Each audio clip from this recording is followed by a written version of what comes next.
And we're back, ladies and gentlemen. Sorry for the delay. We had a slight issue with the overlay because the patch happened. We now have the bugs where replays immediately set all the UI back to the Blizzard UI. Wah, wah. And that is an unfixable bug. You can't change it in-game. So what I've had to do is I had to fish out my old HGC overlays and I've added them in. And I'm going to have to fix all this later to bring it back to how it was. But we have an overlay that fits. And that's what matters.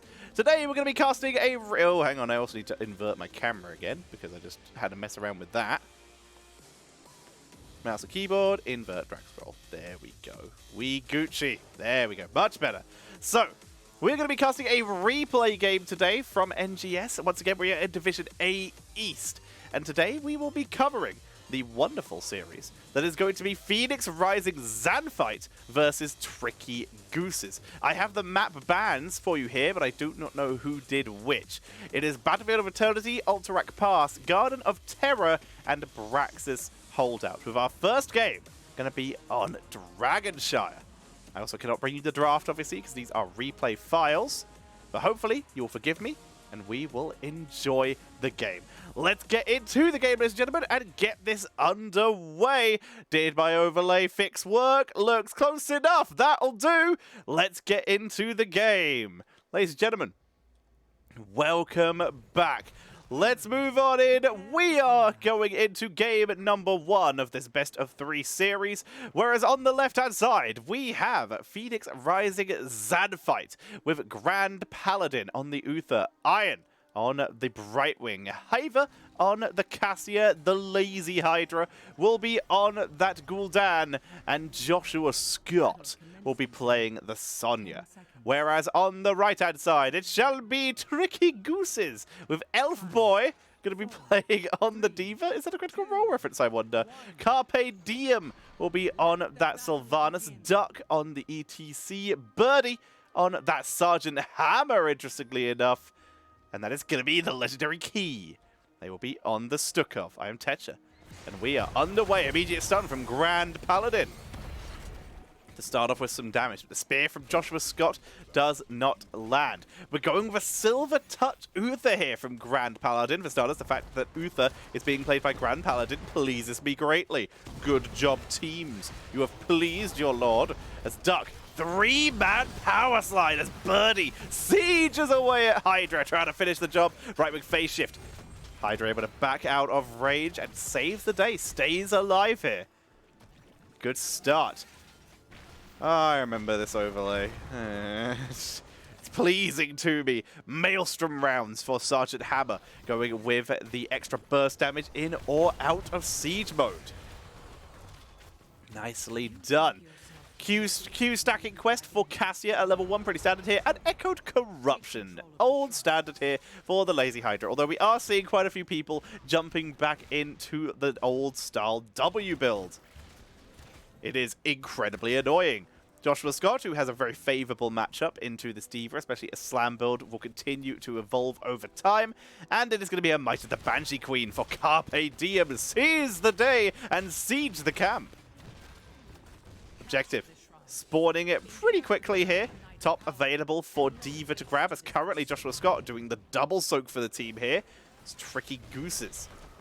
Look to siege in bot lane, but the objective already being claimed by Grand Paladin. Key, the Stukov, slowly healing up Birdie, but Corruption getting some good value. Likely the fact, we're likely seeing that Lazy Hydra was picking that Gul'dan after the Sergeant Hammer was shown.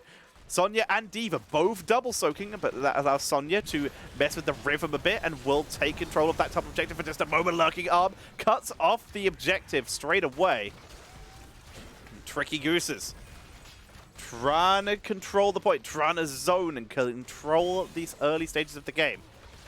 Cooldown reduction for Brightwing, going in for that magic spit. Extra attack range, that cooldown reduction on the cleanse, trying to deal with the ETC. Siege tactics for Sergeant Hammer.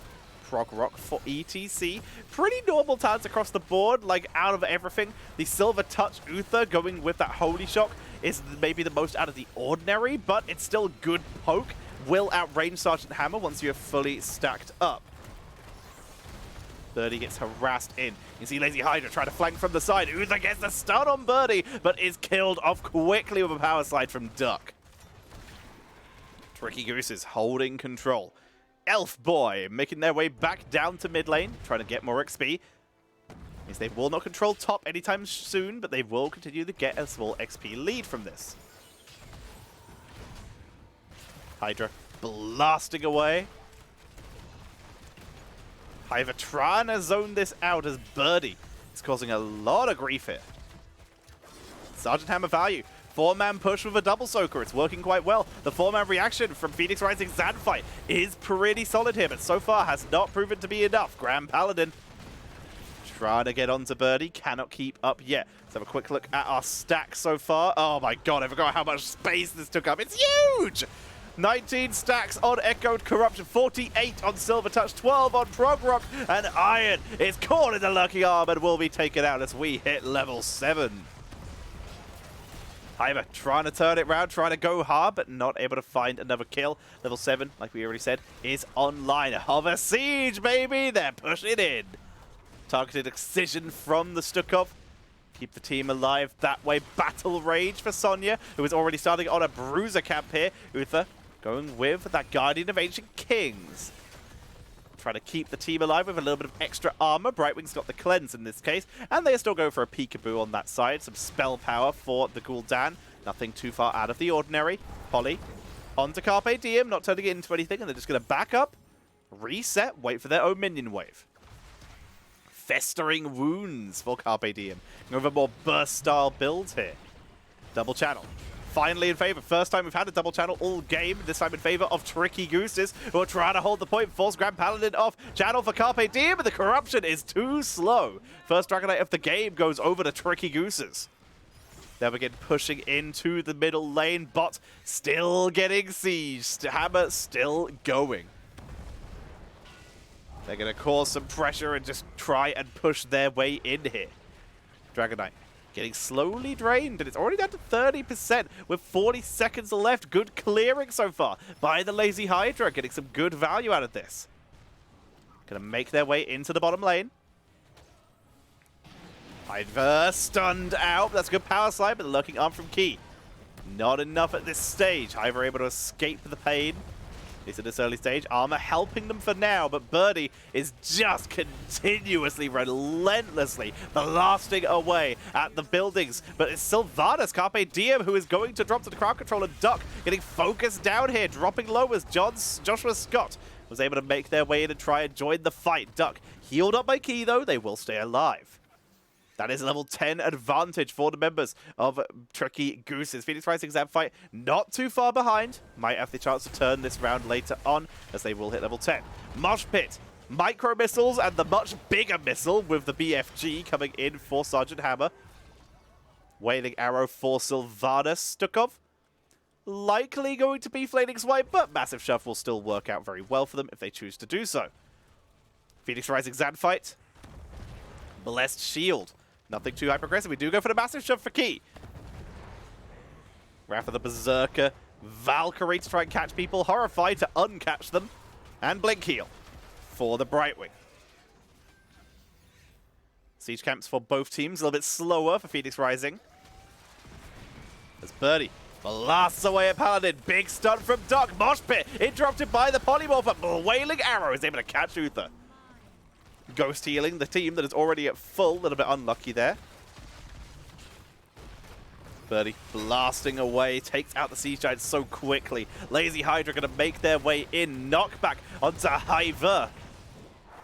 Valkyrie, no siege tactics, not going to be used. Power slide, Horrified directly into the fort. Beautifully executed by Phoenix Rising Xanthite, but Joshua Scott turns the fight back in favor of Phoenix Rising as they were able to try and blast another kill on the backline, taking out Sylvanas with the wraparound. Joshua Scott rotating a lot quicker than the rest of Tricky Gooses, has been finding some really solid value in these fights. Immediately, we do see Phoenix Rising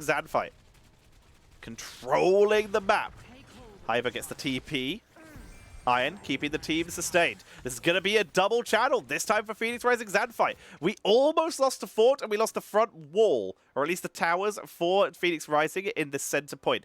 Can they get more value? And can, for starters, they actually get this Dragonite? Hiver finds Duck, who's about to try and channel this. Elf Boy may lose their life for this. A good polymorph, but the dash comes out. Makes it under towers, which is just enough. Carpe Diem gonna finish off this fort. Advantage going back over to Tricky Gooses. 3 kills to 3 right now. Exactly evened up. Level 13, though, about to be hit by Phoenix Rising. Massive shove. They dodge the Valkyrie. Mosh Pit interrupted again by Polymorph, but it's on a 10-second cooldown here, forcing their way forward. They make their way through, but nothing's going to happen. What's the name of Tetcher's running horse during the HGC times? We're trying to get it for 2 days, but remember, he just refused to cooperate. Running horse? I have no idea what you mean. I don't own a horse. Grand Paladin focused down, but tanks through this time. Going to get the healing from Iron, and they're going to turn it round onto Birdie. Birdie trying to zone away. Sonya reclaims top, buying more time for Phoenix Rising. But Tricky Gooses.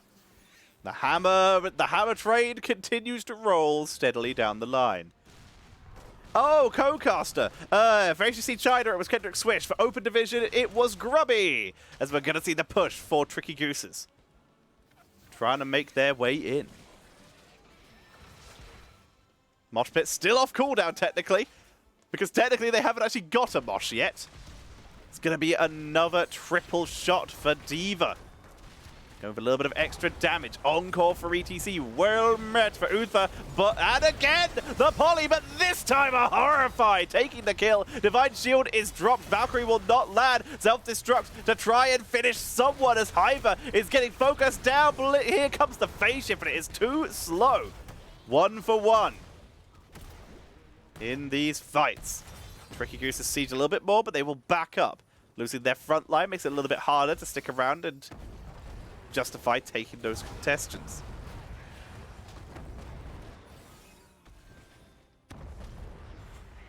It's going to be the camp going over to Phoenix Rising Xanthite. And double camp for Joshua Scott, already grabbing the Bruiser camp and then stealing the Bruiser of Tricky Gooses. This 4 is about to be absolutely doomed. They're bringing in everyone. Everyone's going to try and help clear this because that is a lot of damage coming in. They take out the first camp, turn onto the second to try and finish it off, to try and save the fort. There's two minions which will get possessed. Carpe, whose black arrows to try and disable it, will save the fort. Carpe Diem, but in exchange, they do lose the Dragonite. So many people had to react to that Phoenix Rising Xanthite are now able to claim control of the Dragonite. And they will begin to make their way bot. Gonna make their way in, getting some extra pressure. Level 16 advantage. Hush for the Brightwing. A little bit of counter to the hammer, try to silence them out. Prevent them from interrupting that Valkyrie, perhaps. Grounding shots for the Cassia. A little bit of extra, a couple extra Qs. Valkyrie onto ETC. Huge focus. The BFG found nothing. ETC down again. Still no mosh pits. Getting denied every time. Uther, Divine Shields mounts up and runs down Sergeant Hammer. It's not enough to find a kill, but that is awesome. They're going to be able to kill off the keep. That is advantage to Phoenix Rising Xanthite. Sylvanas was pushing top lane, but is going to port back to base in case there was a core attempt. But we gotta see that again, surely, as a Bruiser camp is going to be started by Phoenix Rising Xanthite in the main game. But look at Grand Paladin here. Walks forward. Divine Shield, uncontested, mounts up and runs down Sergeant Hammer. If that isn't asserting dominance, I don't know what is. Grand Paladin sieging away at Elf Boy, who drops most of the health there. But will heal up slowly with full metal. But that's so greedy. I absolutely love that. They're going to clear this out. Mid 4 going to be focused down. Top 4 finally will die. No one will make it there in time this time. The minions will finish that off, making this currently 2 forts and a keep in exchange for 1 fort in favor of Phoenix Rising Xanthite, who will hold their lead for now. Phoenix Rising Xanthite in position. See if they can catch anyone, but they're a little scared. Duck, it only takes 1 mosh. Has yet to be able to mosh, but it only takes 1. Big spear on a Carpe Diem. Valkyrie does not land. Massive shove, disengage. Horrify, mosh pit. Parleyed again. Full cooldown this time. He got a split second of mosh off. That's a full cooldown. Duck is dead. And Birdie sieges away, dashes away from the spear of Sonya, and Diva gets absolutely destroyed. Double kill for Phoenix Rising Xanthite. Currently 7 kills to 4 in their favor. Phoenix Rising Xanthite going to take out this bottom camp, gaining the advantage down there. Continuing to pressure it. That's our siege camps and catapults pushing into the core of Tricky Gooses. There is the Hammer D push, but there's about to be a Dragon Knight that will be joining this fight and pushing in with it. No escape for Sonya, by the way, to combo with the slam build. Chase down, keep slamming. It's going to be Grand Paladin getting inside the Dragon Knight. Will they go through mid and take the fort, or will they go straight to bot? It looks like bot is the choice. Actually gets a little bit confused by the terrain there. Good dodge by Jules. Cooldown reduction, though, for ETC. Encore, up to 20 seconds so far. Making their way in. Checking the stacks quickly as they push in, eating up most of your screen. Corruption, done. Silver Touch, done. Prog Rock, done. All quests are complete. Big push onto Carpe Diem. The majority of the damage output here. Cora's going to be focused down. Birdie sieging away. Siege Tactics gets away from the Valkyrie this time. Right now, Joshua Scott is trying to take care of Key. Cannot do it. Moshpit was interrupted once again as the Dragon Knight focuses down the core. They lose Sonya, but the core is going down with Divine Shield on Cassia. That is going to be game number 1. Going over to Phoenix Rising Xanthite. Phoenix Rising Xanthite take the first game of this best of 3 series. And I will begin setting up for game number 2 because we have to go through a whole rigmarole with the replays, meaning I have to actually re-log into the game. Cavalier Guest, yes, your games were absolutely entertaining, ridiculously fun. That second series, you fought for so long. Absolutely insane. The interview was good. Mockery had some words for you in the interview.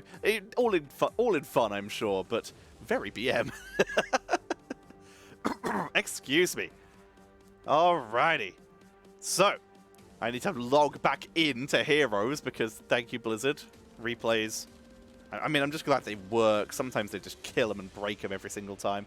If you're enjoying, ladies and gentlemen, this is potentially our last game of the day. We might have one more after this, depending on if we can see a win for the members of Tricky Gooses to bring us to an even score in this game number 2. We'll have to find out. Our next map is going to be Infernal Shrines. They'll begin loading us into that. But if you're enjoying, consider dropping a subscription or a donation with bits or the donation link below the stream. I can only keep doing these casts because of the support of the wonderful people at home, because no one is paying me at all these days, except for the generosity of people at home and the odd job I am able to get from outside websites, outside of Heroes. But I can only keep casting Heroes because I love it with the help of all of you. So thank you for all of your hard work. Yeah, I knew that would happen. I knew that would happen. I knew it would decide to scream at me. Hang on. Yep, no, please, no. Oh, it's so loud. All right, turn it down. There we go. We fix. Jeez. So annoying. Grand Paladin, hello! Thank you very much. You're an absolute Chad. Welcome to the stream. Hope you had a good time. Probably wasn't BM, to be honest. Probably fair criticism for your hinting. That is fair. And oh, I'm going to mispronounce this. Demarcarian? Demarcarian? I'm mispronouncing that. But thank you so much for your sub with your Twitch Prime. Very, very appreciated. All right, let's get rid of that. Nice. Alrighty, so our second map is going to be Infernal... hang on. Forgot to uninvert the camera. Because that's always fun. Invert drag scroll. Cool. Alrighty, so let's get into game number 2 of our best of 3 series. And let's get this underway. Once again, we're casting replay casts. Let's get this going. Also, the reason the overlay is currently the old ugly HGC overlay is because the way replays work is if you load a replay from a previous patch, it immediately resets all your settings to default, aka volume up to 100, and resets all your observer stuff. Fantastic. Let's introduce the team on the right-hand side. Currently looking to even up the score in the red trunks. It shall be Turkey Gooses with Duck on the Diablo, Elf Boy on the Thrall. Ooh. Carpe Diem on Diva, Key on Brightwing, and Birdie is busted out the Sylvanas. This is a Division A East game. And on the left-hand side, in the blue trunks, looking to close out the series, we have Phoenix Rising Xanthite, Joshua Scott back on that Sonya, Iron on the Stukov, the Lazy Hydra on Cassia, Hiver on the Kael'thas, and Grand Paladin will be on the May. Let's get this going. Remind everybody, these are replays from the previous patch, so we will not see any of the insane changes. Carpe Diem already being forced to use a defense matrix to try and escape mech. It barely kept up there. That will save half a kill worth of experience from going over to Phoenix Rising. Good escape, but that will force a fountain. Not going to pour. Carpe Diem just going to heal up that way. Let's have a look at some of these talents. We're going to be seeing the Mana Addict for Kael'thas, meaning that we're going to have to look at this a lot, eating up most of our screen, just to be able to see how many, see these stacks. Q talents for the Cassia as well. Don't forget the Ordinary there as Diablo is taken out. Elf Boy focused down as well. Can they finish off this kill and make it into a 2-for-0? No. Key in position keeps the team alive. We're seeing the Feast on Fear pre-nerf for Diablo. Rolling Thunder for the Thrall here. A little bit of extra percentage damage trying to eat through that May. And of course, eat through the Sonya. Right now, Carpe Diem is going to be doing the double soaking, and we're seeing Thrall rotating with the team to try and take out Grand Paladin. Little bit too far forward. They don't go for the full engage here, but they do get quite a lot of extra value. Duck in position for the soak. Minion Wave mostly already slain, but there is a siege camp that has to be taken care of. As Elf Boy able to soak up very nicely, will be forced to retreat a bit. Needs to be careful on that rotation. Phoenix Rising is starting to get a little brave here, and they will step up every now and again. As level 4 creeps closer for both teams. Carpe Diem spinning in the Minion Wave. Best advantage. Joshua Scott able to outplay Carpe Diem with that. If Joshua Scott can keep spinning in the Minion Wave, then they can just slam build Carpe Diem and will burn through that health pool very quickly. A little bit of an engage onto Duck. Gravity Lapse, good damage, forces out the phase shift. And the Living Bomb will spread. We have the stack, Frostwolf Pack, making my job even harder coming in for the Thrall here. Going for that cooldown reduction on the root, can turn that into the level 16 percentage damage challenge for even more percentage damage. Combo it all together. Wave clear down in bot lane. Very slow game so far. We're going with the cooldown reduction. Energy Royal coming in for the Kael'thas. Trying to get that stun cooldown reduction as a more defensive tool instead of that hard long-range engage with Netherwind. An aggressive style for Diablo. Sacrificial Soul. Extra armor. Going to be engaging quite consistently is what this is showing. They're going to make their way onto the objective. Putting a bit of aggression on Duck. Eats a hit, but is tanking through pretty effectively here. Looking good so far. Cleanse for Brightwing. Key this time. Picking it up. Same build, different player. Spell armor applied to Duck from Key, keeping the team alive. 10 to 15 in favor of Phoenix Rising Xanthite. Duck making their way back on. Diva is not hit. It's a 5 versus 4 right now. Phase shift keeps Duck alive. Pre-peekaboo. There's a good-looking arm and Blizzard, though, trying to cut off that entrance point. No one caught in the stun of Blizzard as Carpe Diem makes their way in 25 to 15 in favor of Phoenix Rising Xanthite. And with Diva here, can Tricky Gooses turn it round? Key is low. Elf Boy is very low on mana. Self-destruct is going to be dropped. Everyone's able to step out of it. 32 to 23, looking in favor of Phoenix Rising. They chase through with the Blizzard, cut off the escape route, and that will be the first Punisher of the game, going over to Phoenix Rising Xanthite. They will grab that as their control. Let's have a look at some stacks and cover up half the screen. 4 stacks already with Frostwolf Pack. Not bad the roll. 24 stacks of that Thunderstroke for Cassia. 14 on the Mana Addict. And you can see that Duck has souls. It just doesn't show up here. God, this overlay was weird. Ooh, Burst Cleanse with the critical mist coming in for the Brightwing. A little bit of extra sustain that way. 3-man stun from the Punisher. It's not going to turn into anything. In fact, they're going to try and turn this onto Grand Paladin Living Bomb with Sun King's Fury. Not going to spread. Would have been a lot of damage. Great Gravity Lapse with that Energy Royal. Not enough to finish off Elf Boy. Elf Boy stays alive. Talent's pretty standard across the board, other than what we have already mentioned here. Going with a Diabolical Momentum for Diablo. Nothing out of the ordinary here. D.Va, about as standard as you could possibly get build-wise. May going with the Ret style of going with Cold Front and skating away. Camp started by Tricky Gooses, a little bit slower than Phoenix Rising, who are going to come in for an invade. Key with no blink heal is going to have to try and phase shift. Does not make it. Duck goes down, and this camp will be stolen. Phoenix Rising Xanthite playing very aggressively. And it's paying off in their favor.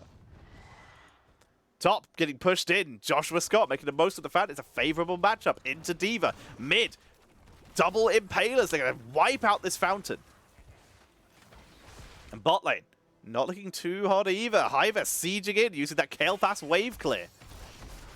Living Bomb tries to spread the bomb to Key. Successfully does so as they force Key through the gate. Very smart there.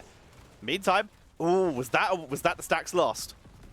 Was that the stacks lost? It wasn't. He is complete. Nobody panic. Stacks done. Time to feed. Level 10 in favor of Phoenix Rising Xanthite. Their lead extending. Ice Wall, Blizzard, Wrath of the Berserker. Stukov, yet to pick. Cassia, yet to pick. Going to be a flailing swipe. And I think this is a Ball Lightning game. Valkyrie, you'll maybe catch Silver Brightwing, but the odds are you're bringing Thrall, D.Va, or Diablo. So there it is. There's the Ball Lightning. Level 10 just around the corner for Tricky Gooses. Gonna make their way into the bot lane. This is the lane the objective will be spawning in, meaning that if they take the fort before the objective even spawns, then that Punisher is going for keeps. And if not, every bit of health they take off it is potential damage, that tier 2. Bruiser Camp picked up by Carpe Diem, but Joshua Scott wipes out the final tier 1 fountain that Tricky Gooses had. Tricky Gooses back into wave clear and damage control because they are falling behind here. Phoenix Rising Xanthite extending their lead, trying to race towards level 13 here, grabbing themselves a Bruiser Camp, already clearing out the lanes, making sure they don't miss any experience here, trying to extend their lead. Phoenix Rising Xanthite looking very, very strong here. Good pickup.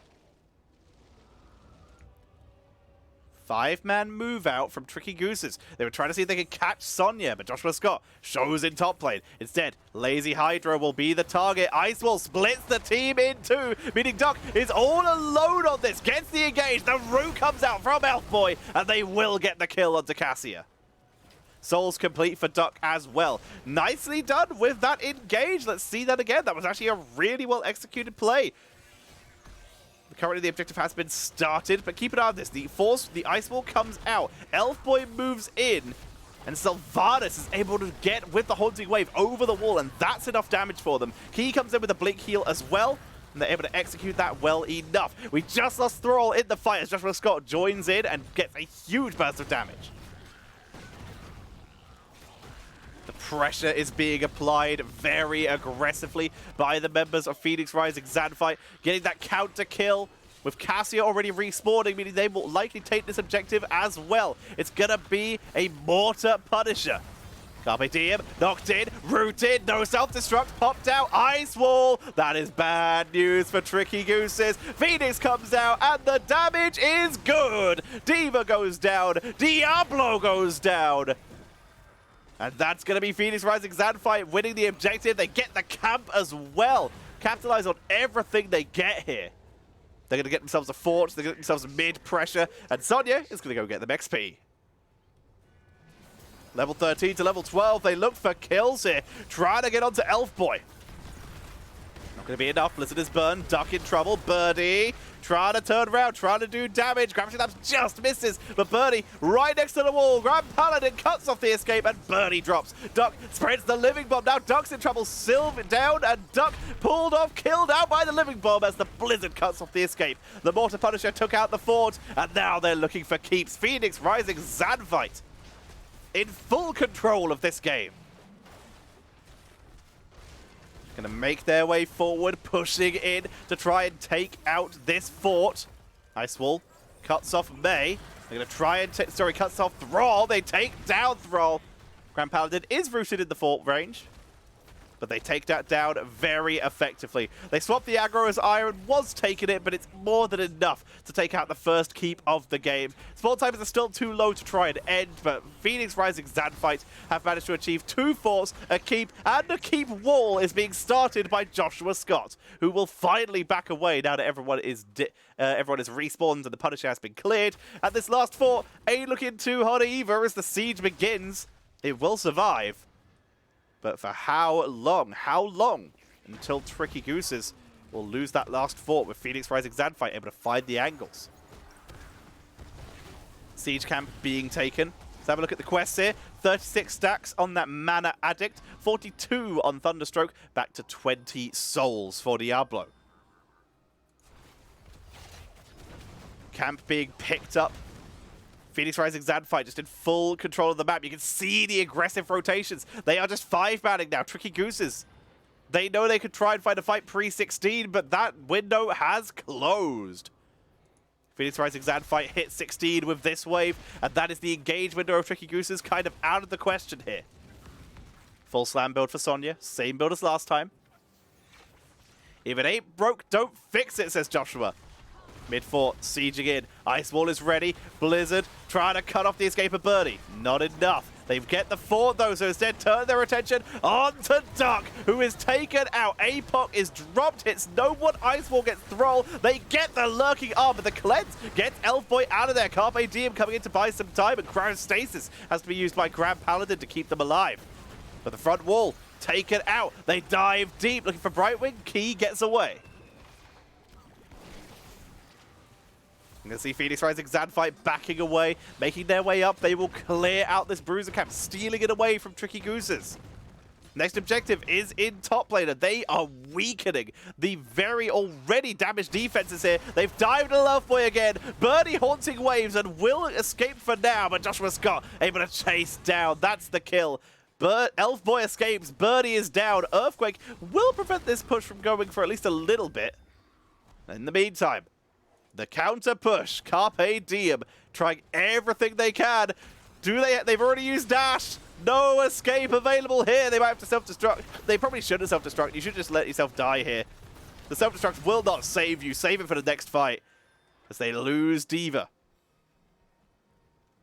This is now a 4 versus 5. The core is started by Phoenix Rising Xanthite, Tricky Gooses. What can they do to defend this? Duck. Trying to find the angle. Birdie is back. Elf Boy looks for the angle, but it's going to be Birdie who dives the backline first. Elf Boy turns his attention onto Sonya. Ice Wall is dodged. Birdie is gone. The damage so high. Joshua Scott almost uncontested. Finally, Duck turns around and gets involved, but that core is already dead. That is going to be game number 2 and the series going over to Phoenix Rising Xanthite. Phoenix Rising Xanthite take the win in that series, meaning that we can now finally have a look at the table to see what has happened in these Division A games. You can see right now, Phoenix Rising Xanthite are sitting at the 4th position after that win, with 6 points on the board, tied with Sky 5 and Regen Phoenix, all on 6 points. A big deal, with Regen Phoenix having already played 3 games. Phoenix Rising Xanthite and Sky 5, both on 2 games, and still able to keep up. Tricky Gooses, they're currently sitting in 7th position, just ahead of the team that we cast earlier today, Running Wild. And Baby on board, the team that we just finished casting, sitting at the top of the board with 8 points. Very cool to see. That is your update on NGS Division A East. But with that, considering this game was in the past, we're probably not going to go for an interview, and instead, I'm going to find someone to raid. Because I hope you all really enjoyed watching tonight. If you did, please consider dropping a subscription or a donation using bits like Canadian Tetcher tells you to. There's some HGC callback for you. I hope you all enjoyed yourself and had a really good time. I have been Tetcher. I cast Heroes of the Storm on this channel and on NGS, so make sure you follow. And if you liked, subscribe and donate, because that is how I afford food and shelter. Because there ain't a whole lot of events going around these days where I can get hired. But for now, thank you all very much for watching. I hope you all enjoyed the cast. I'll let you know when I've scheduled my next set. Have a wonderful night, and I'll see you all next time. I will try and raid you over to someone fun. See you later, and good night.